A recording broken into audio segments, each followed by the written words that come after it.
Meet Hamilton, the manatee. Despite his wrinkles, these are still just pictures of baby Hamilton.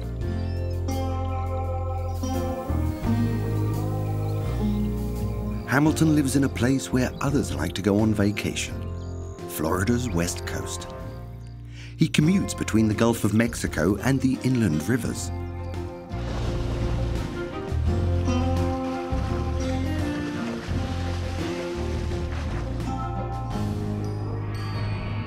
The fact that he has an official name indicates that he's had his share of bad luck.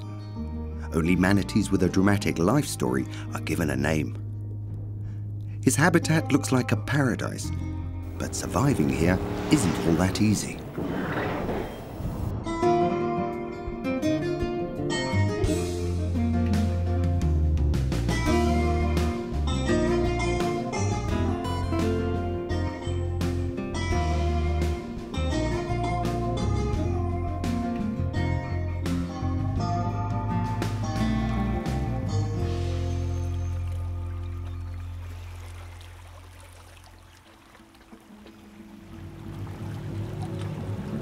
In western Florida, it's hard to say where the ocean ends and the rivers begin. The ebb and flow of the tides have created a flowing landscape here in which everything merges together. This is home to a great number of animal species.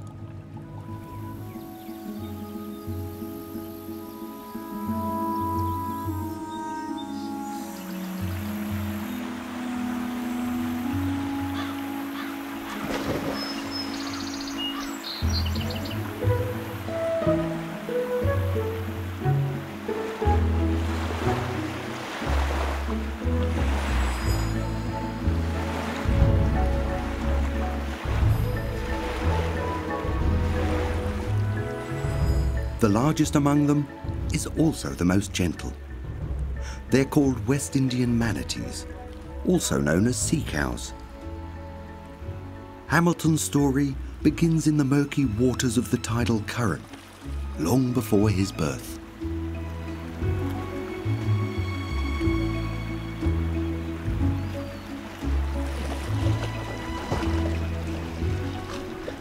Manatees have to eat 1/10 of their body weight every day. Sometimes that takes up to 60 kilos of plants, which can take them almost all day.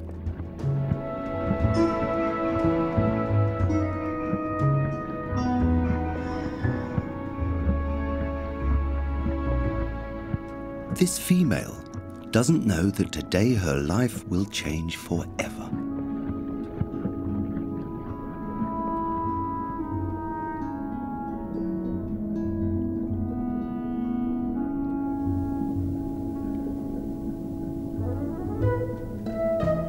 Scientists have marked this male. They also gave H9 a real name, Muddy Baron. Muddy Baron is in high spirits. But it's not only Muddy Baron in spring fever, he's joined by some of the other males. They follow Hamilton's mother-to-be, who is not particularly enamored by the attention of her followers.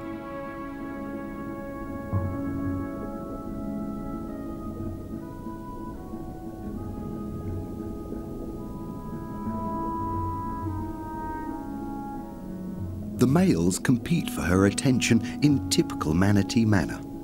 Lots of pushing and shoving, almost in slow motion. But it's also hard work. The mating ritual can last up to 2 weeks.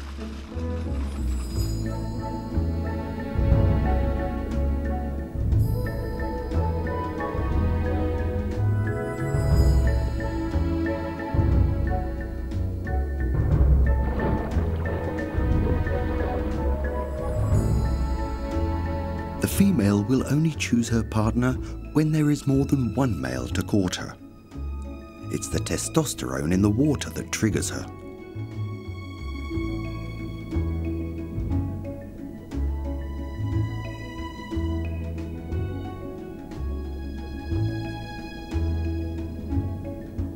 And it seems that Muddy Barron is the lucky one. Mating itself can take hours. It's a game of skill for both partners.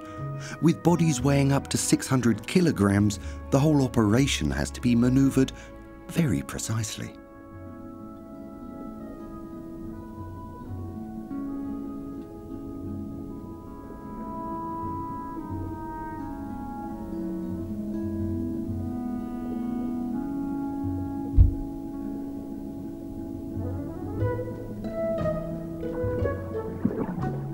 After mating successfully, the pregnancy can last up to 14 months.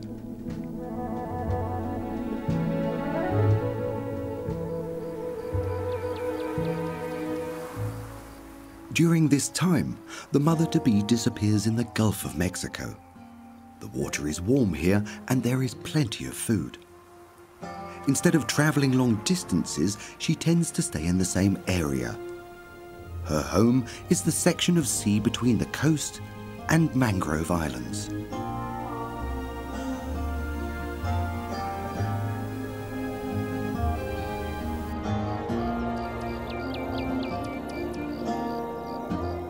The mangroves are a true blessing for the tropical coasts. Few habitats provide food and shelter to so many different species of animals. Along with coral reefs and rainforests, they are among the most important ecosystems on the planet.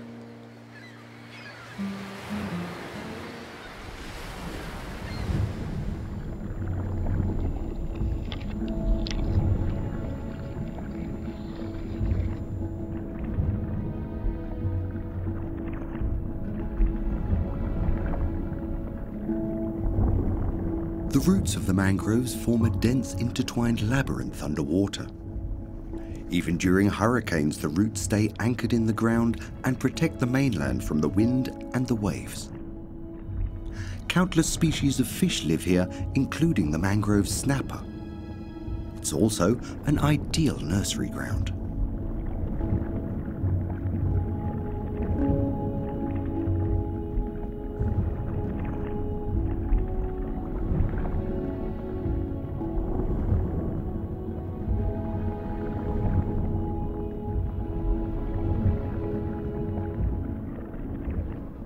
The upper floor is the kingdom of the birds.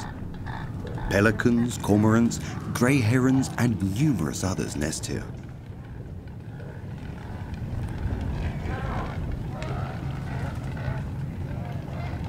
The unprecedented abundance of fish in the Gulf of Mexico makes it an attractive breeding ground for millions of birds. During low tide, thousands of small sand balls cover the beach.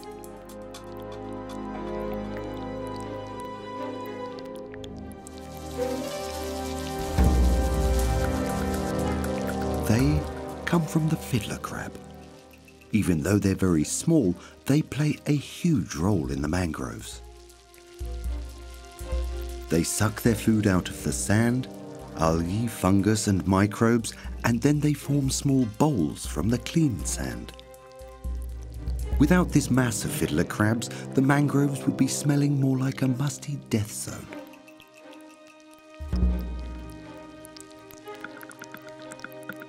It's their minute size that makes them hesitant. When they notice a movement, they beat a hasty retreat.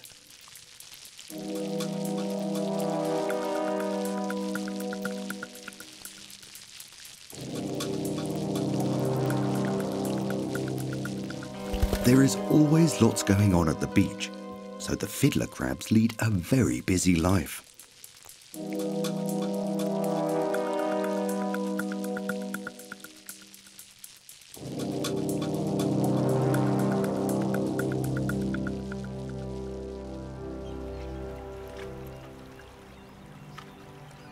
White pelicans are winter guests along Florida's coast.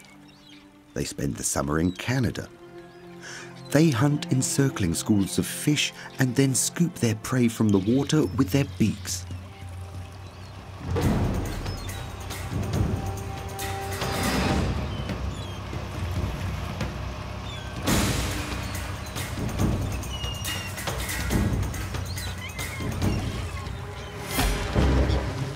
hunting technique of brown pelicans is far more spectacular.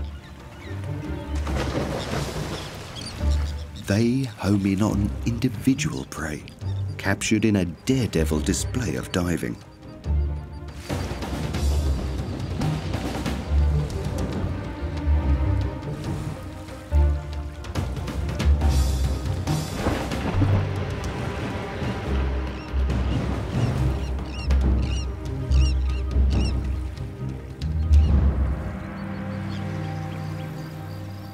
More than a year has passed since the mating dance among the mangroves. Many manatees seek out parts of the river that have been sectioned off from boats and swimmers.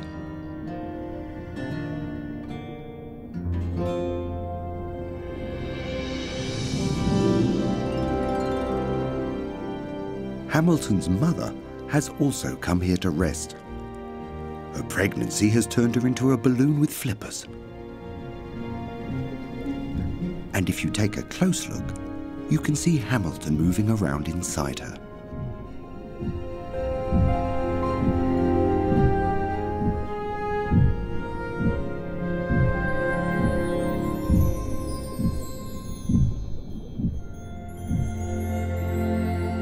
He certainly seems to have more energy than his mother. Manatees are often considered to be cumbersome and sluggish, but by comparison, Hamilton's mother is practically moving in slow motion. No manatee in the wild has ever allowed anyone to witness the moment of birth, and Hamilton too is born at a place and time away from our cameras.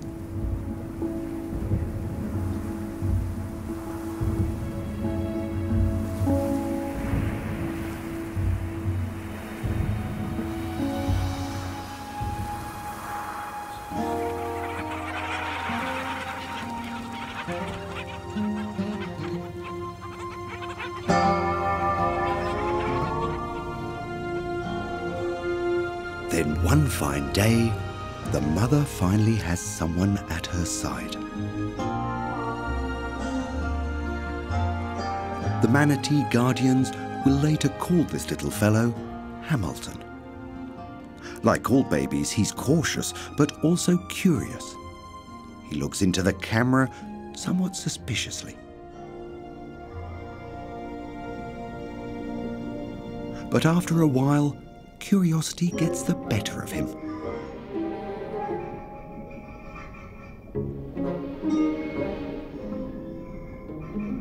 His mother thinks that's all a bit too much.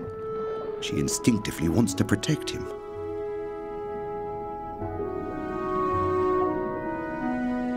Now, at the beginning of November, a great adventure lies ahead. They'll make their way to one of Florida's natural treasures.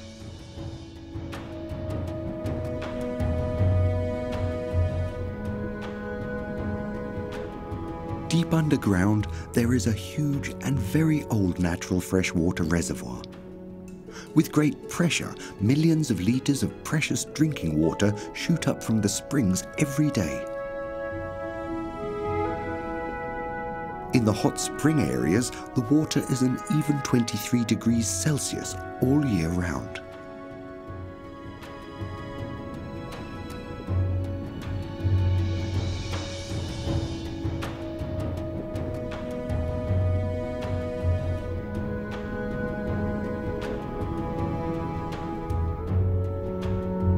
Entire rivers source through here. This freshwater depot beneath Florida belongs to one of the largest in the world.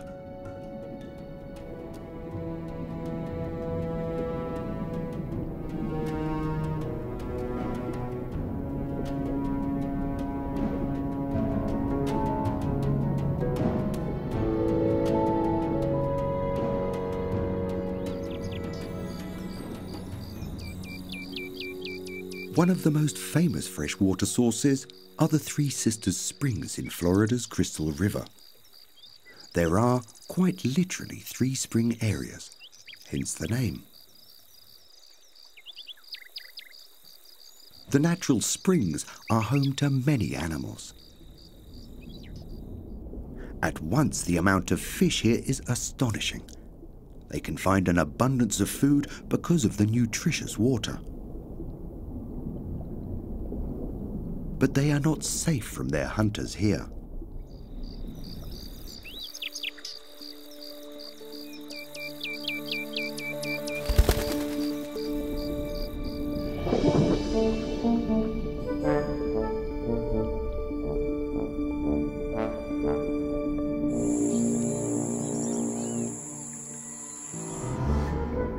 The anhinga, or snakebird, is a frequent visitor.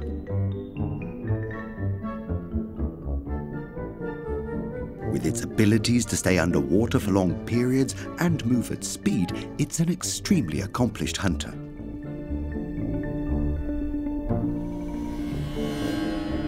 Hardly a dive ends without success.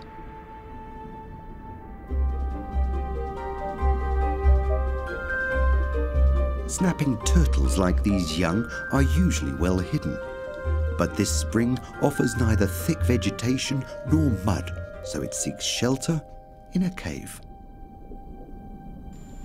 However, it should be careful in its selection of cave. On their quest for roots, manatees have dug caves into the riverbank. Some of them now have new inhabitants.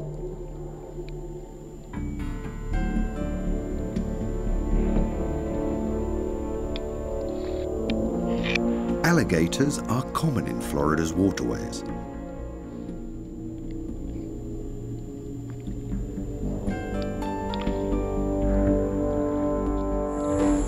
Every 20 minutes they swim up to the surface for air, but they usually don't stay for long. Despite their infamy, they're easily frightened.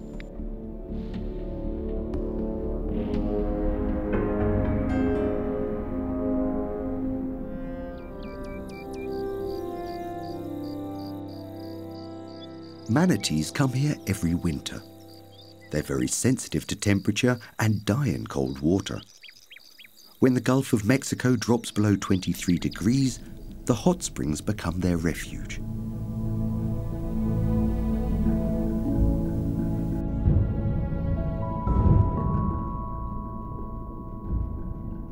Hamilton has also survived the long, hard journey. His mother led the way, guided by an astounding sense of direction and her finely tuned receptors for the heat and flow of the currents. Before her, her mother came here. The knowledge is passed down the generations. Swimming against the current is exhausting for Hamilton. No wonder he's hungry. Manatees' teats are located near their armpits. But right now, Hamilton's mother has other things on her mind. First, she'd like to find somewhere a bit quieter to rest.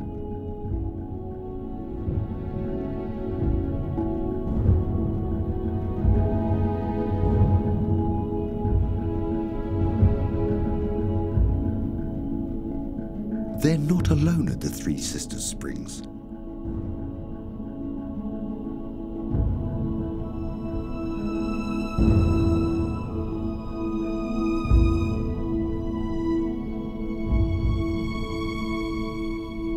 More than 600 manatees have made their way to the area this year. They're worn out from the long journey, some of them suffering from the stress of the cold.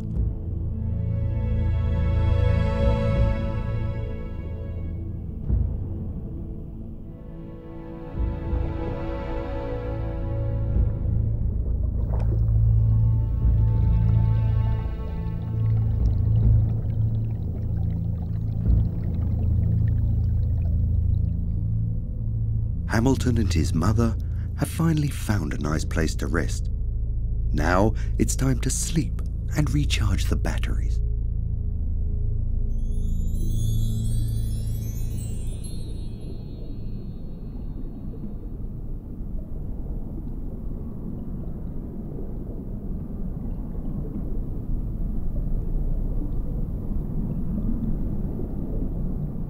The temperature here is a life-saving heat. Though sea cows look fat, they don't have any insulating blubber. so they can easily freeze under their thin layer of skin.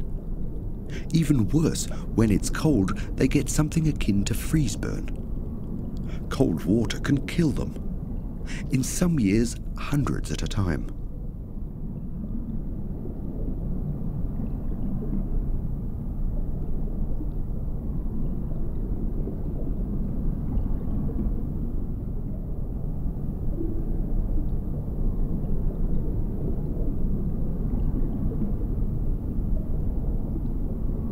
If they survive the cold, there is another problem to solve. The spring's environment does not offer enough food for all the manatees. This manatee nibbles on weed that it can only reach during high tide. Some manatees are true gourmets. This one drinks fresh water straight from the spring.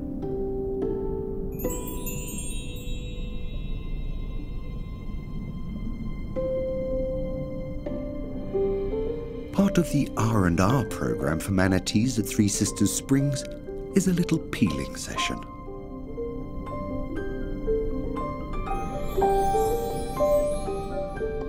Sunfish have set up a cleaning station in one corner of the inlet. They remove parasites, algae and barnacles from the manatee's skin.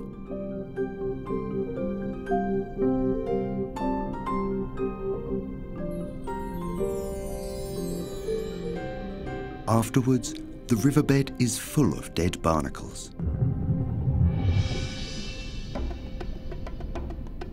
While the mothers sleep, their offspring can get a little bored. This young male calf is a real teenager. He hardly knows what to do with all his strength. If he can't manage to knock over a tree trunk, maybe he'll try out his prowess on his mother.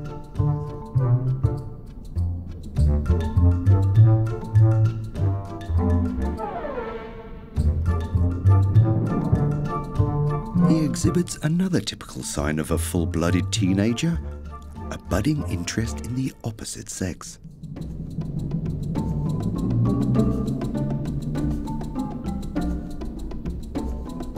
Apparently, some part of his mother's body give off a particularly enticing aroma.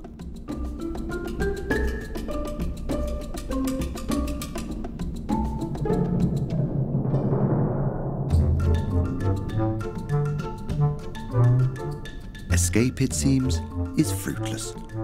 The teen calf stays hot on his mother's trail.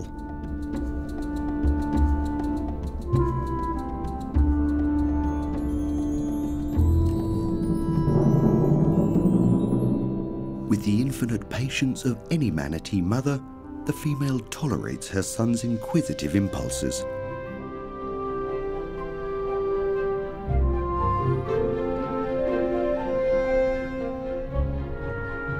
Then within seconds, he reverts into a small baby who's hungry and just wants to drink some milk.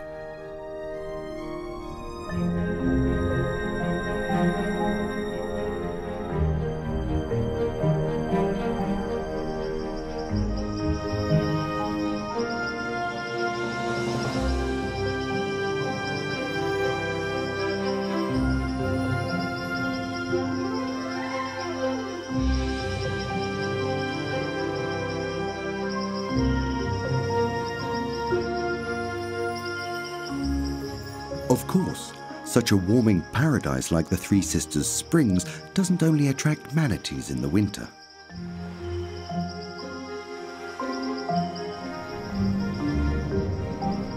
Year after year, the animals themselves draw in tourists.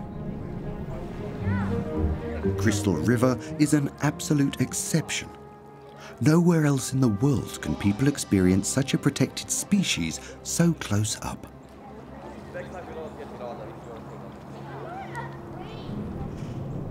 Hamilton has just woken up. And what would any well-mannered manatee do right after sleeping? Brush his teeth, of course. It's always handy to have a bearded snorkeler nearby.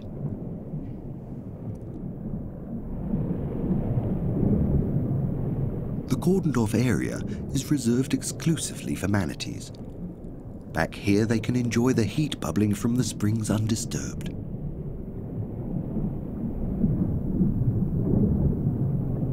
Interesting. There's another sea cow up there. And one that disappears if you give it a nudge. How strange.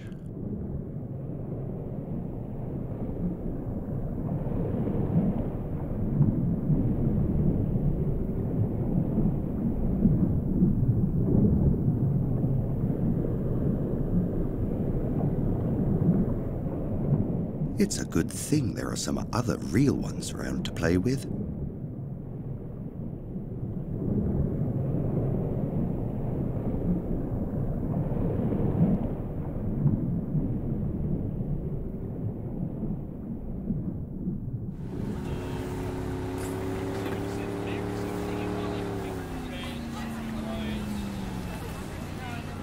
Approximately 250,000 visitors come from around the world here every year to swim with the manatees.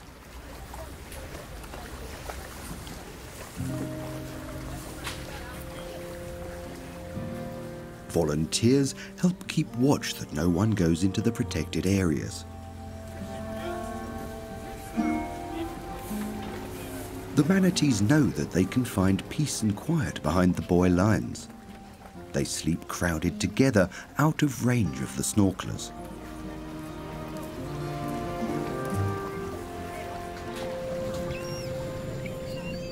Unfortunately, many swimmers fail to show a bit more respect. This father wakes up a sleeping manatee by petting it. Even when they're trying to find a piece of quiet, some people can't refrain from their uninvited attention. Hamilton and his mother have trouble avoiding the teeming tourists. Some manatees like having contact with humans. Those who don't are groped and followed nonetheless.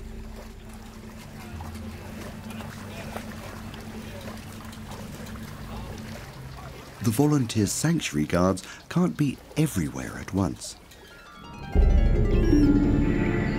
Without realizing it, this snorkeler makes Hamilton go into an audible panic.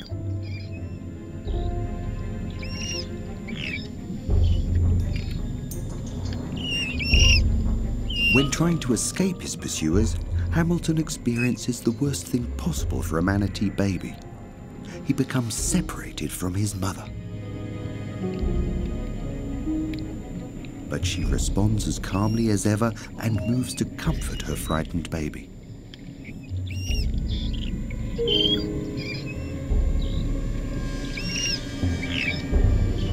Now the swimmer gets ready to dive, but Hamilton just wants to get away.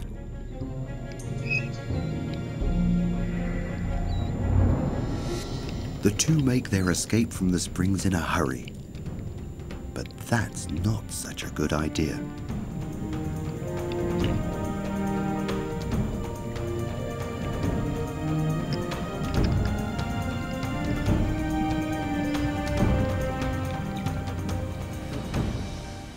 The region around Crystal River is a paradise for fishers.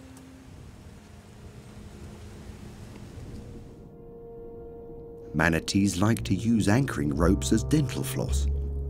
Calves especially like to chew on it when they're teething. This leaves them open to the risk of swallowing fishing hooks.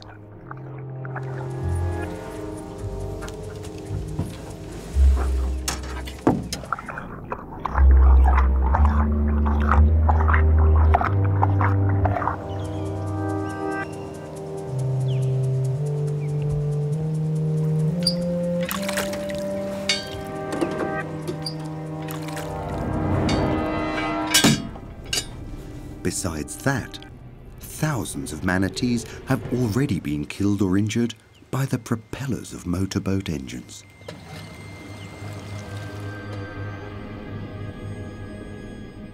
A narrow escape.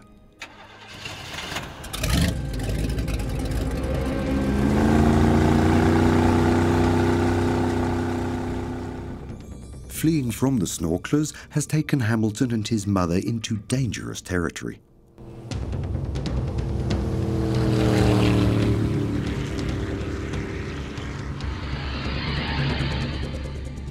Boat owners know that manatees live around here, but still.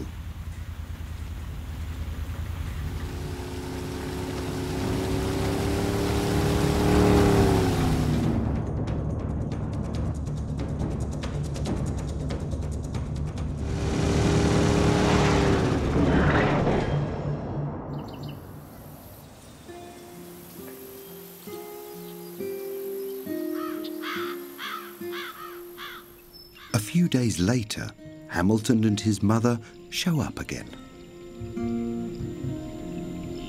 At first glance, they both appear to be unharmed, but then comes the shocking truth. Hamilton was obviously hit by a boat. There are clear marks where the propeller blades have cut into his flesh.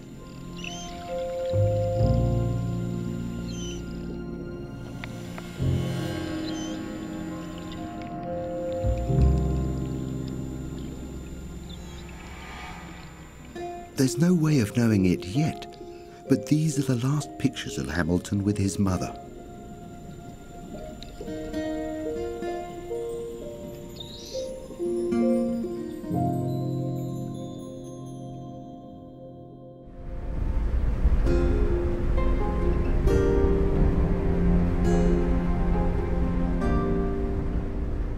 A few days later, in a residential area near the water,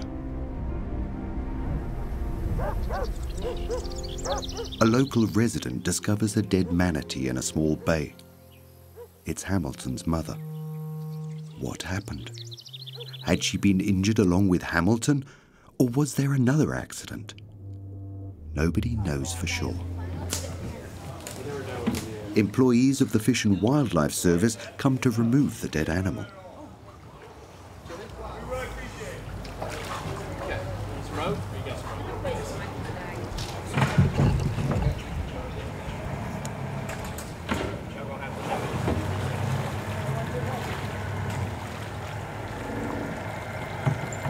Manatees are deaf to the warnings of boat engines, and some recreational boaters take it in stride if they kill a manatee every now and then.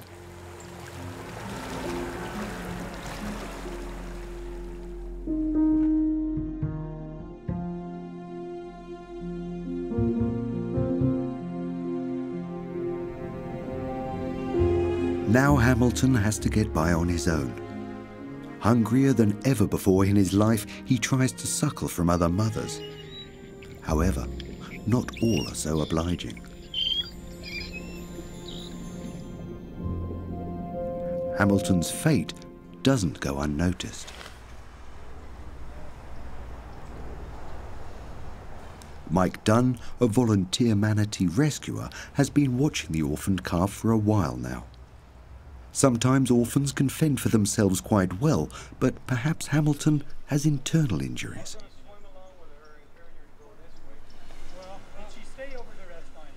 The experts from the Fish and Wildlife Service decide to take him out of the water. Their plan is to separate Hamilton from the other manatees so they can catch him with a net.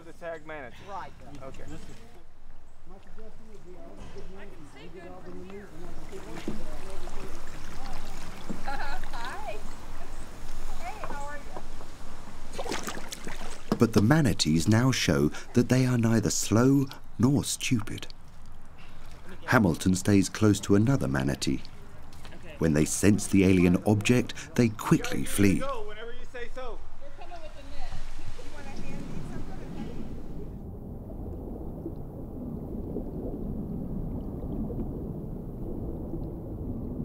Too fast for Hamilton. He's separated from the others. Now the men have to maneuver him into the net.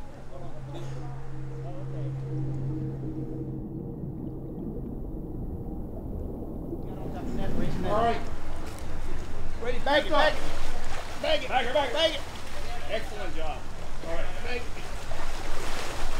Okay, let's keep her in the water a little bit, guys. Keep her in the water. He offers hardly any resistance.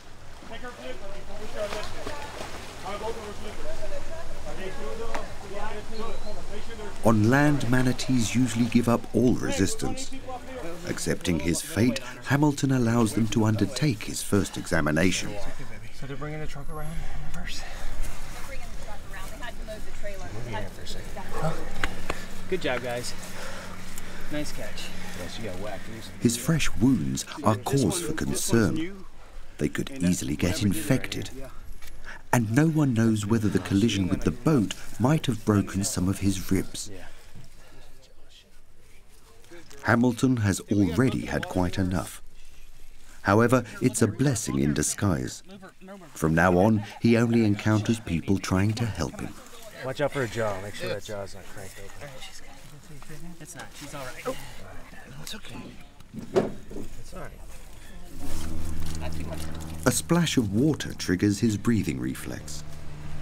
She's not going to breathe that quick. Just hang on. Is the unfamiliar air making his eyes water? Or can manatees shed tears? He'd certainly have good reason to cry. 67.5. Hamilton is too small and too young to survive on his own. He'll have to be taken to the manatee hospital. Watch out. Watch her. She's so light. Watch your feet. Yeah, watch yourself, guys. No, but we got one of those pads. I've got one. Every year, dozens of manatees have to go through the same procedure. That is, if they're lucky and don't die before they're rescued. We're going to stop at Chaz, too. The first car ride in his life takes Hamilton to the Manatee Hospital of Lowry Park Zoo in Tampa. He will already be grown up when he leaves the hospital.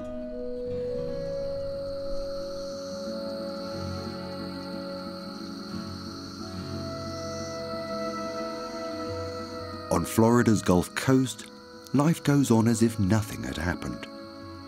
Life's everyday dramas continue, both big and small.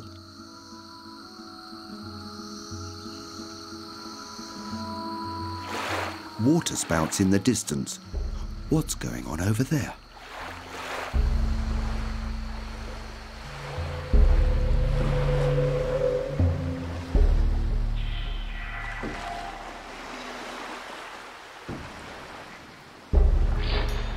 The bottlenose dolphins here have developed some very special feeding tactics. Despite putting themselves at risk of becoming stranded in the very shallow waters.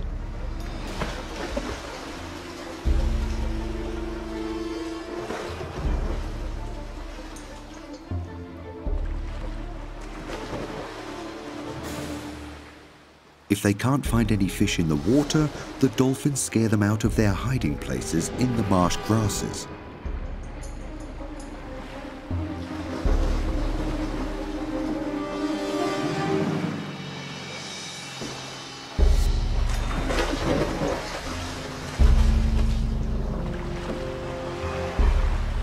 Too bad. None of the fish are falling for the trick today. But the dolphins have refined a good backup plan. A splash of the tail fin is the starting signal. The dolphins use the escape instincts of their prey against them. Mullets instinctively jump out of the water in panic, and that's precisely what the dolphins were counting on. Here it is again in slow motion.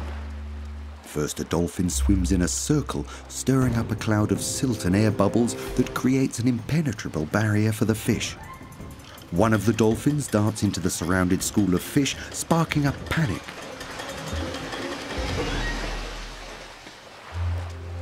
Now, they just have to improve their catching skills.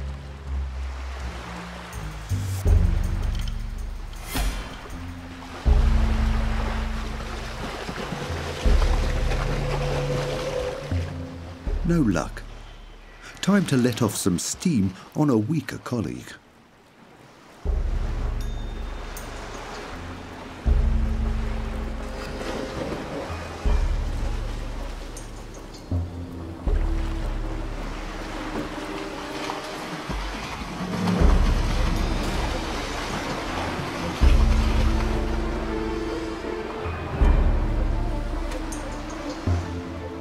the next attempt. With powerful strokes, a dolphin swims around the school of mullets, encircling them.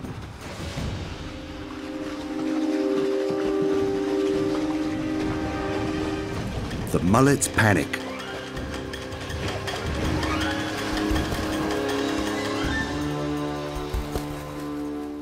Again, no catch. The pelicans know how skilled the dolphins are, and they want a slice of the fish pie.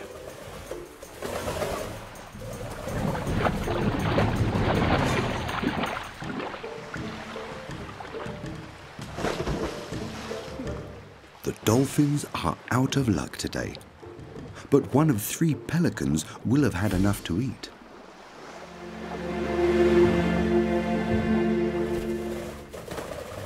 That's why the dolphins aren't particularly impressed with them.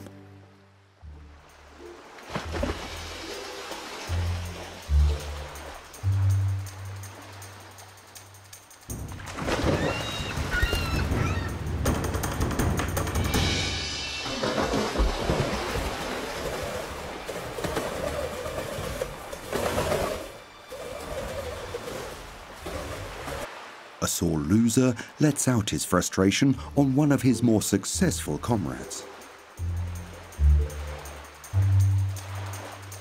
While the pelicans are quarrelling, the dolphins finally meet with a little more success.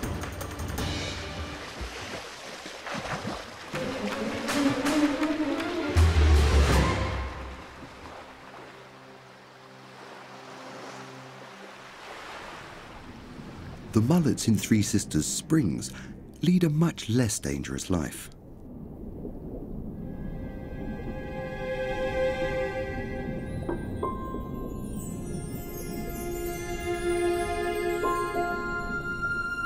Here the manatee season is drawing to an end.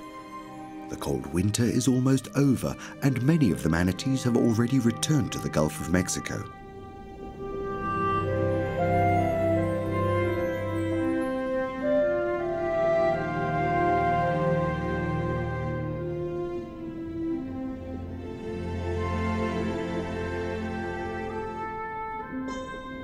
In February, the weather starts to warm up. Some manatees remain. Now at the source of the Three Sisters Springs, there will be a new kid on the block.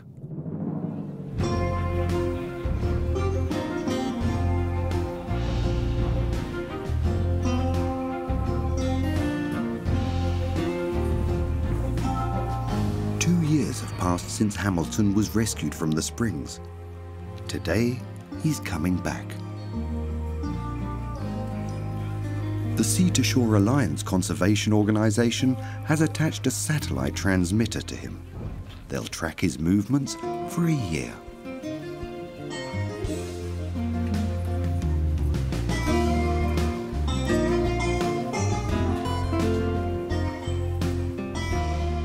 This once little baby has become a big, strong sea cow.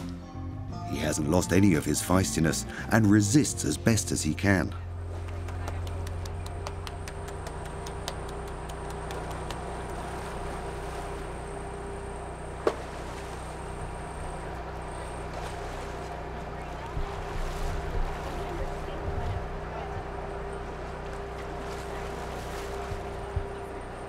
The floor of the basin where he was treated was lifted. Hamilton now lies in shallow water so that his keepers can maneuver him onto the stretcher.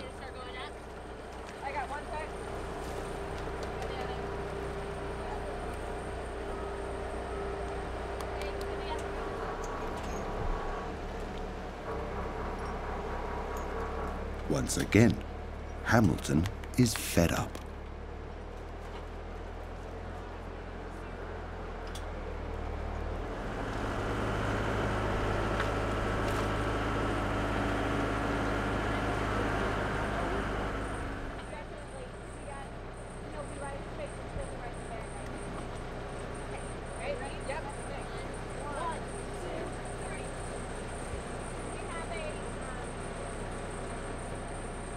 One and a half hours later, he can smell the freedom. The hired truck takes Hamilton to his old stomping grounds. Three Sisters Springs.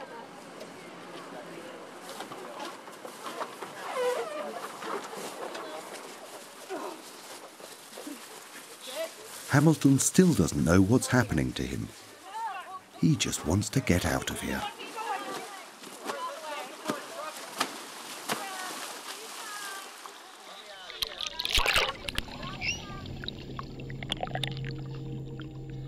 At first, he swims hesitantly into freedom, slightly irritated by the amount of space.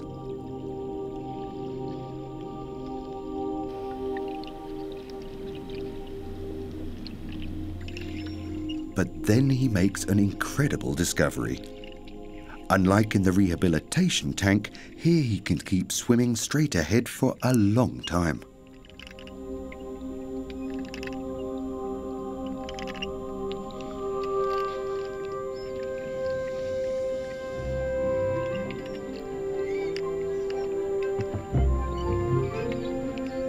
He's oblivious to his strange tracking device, which for others is a little cumbersome.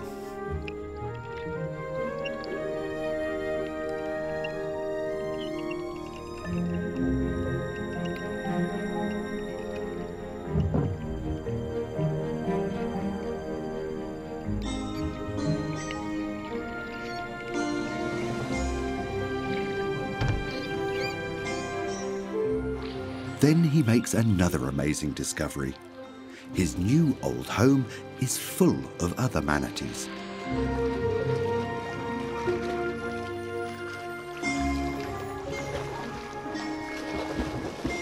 What looks like a happy reunion among old friends could also be something else. Manatees are always willing to form a spontaneous mating herd.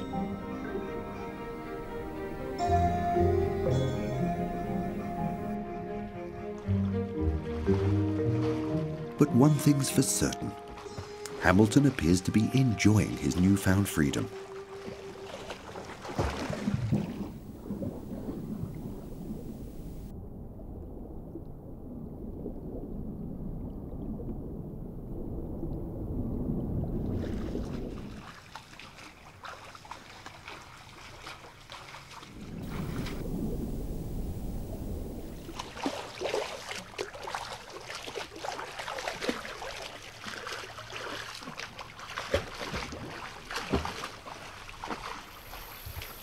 Overnight, Hamilton disappears without a trace.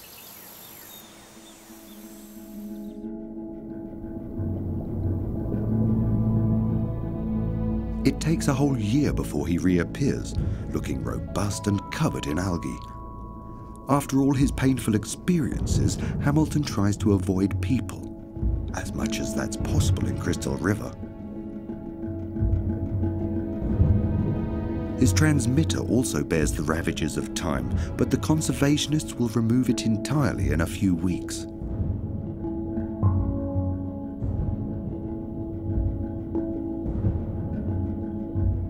Will he ever be found again without the satellite system? He prefers to stay hidden in the murky depths of the Gulf of Mexico.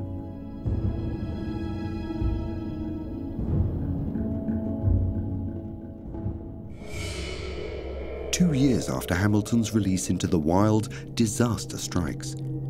Invisible poisonous algae multiply rampantly in the Gulf of Mexico.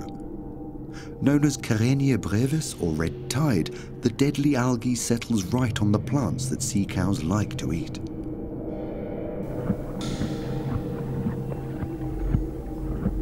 For the animals, there's no escaping death.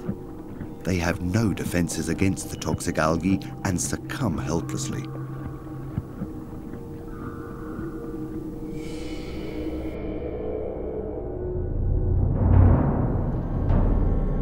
That year they die in their hundreds, more than ever before. And what about Hamilton? How has he fared? Hamilton, who has gone through so much in his short life.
It's another cold winter in Three Sisters Springs. As always, the manatees warm up around the spring.